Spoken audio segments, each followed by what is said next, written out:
আসসালামু আলাইকুম।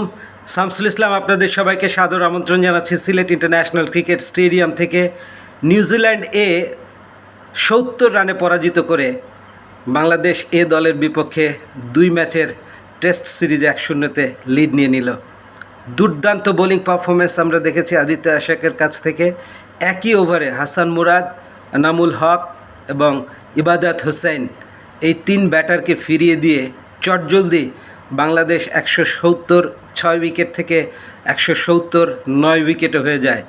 তারপর আর আসলে বেশি দূর এগোনো সম্ভব হয়নি। এরপরে আমরা দেখেছি 175 রানেই শেষ ব্যাটার হিসেবে আউট হয়ে গেলেন খালেদ আহমেদ এবং সঙ্গে সঙ্গে বাংলাদেশ অল আউট হয়ে গেলে 70 রানের পরাজয় বরণ করতে হয়। অথচ প্রথম ইনিংসে লিড নিয়েছিল বাংলাদেশ, সেই ম্যাচটাই কিনা হারল। অভাবনীয় পারফরমেন্স। অভিনন্দন নিউজিল্যান্ড দলকে।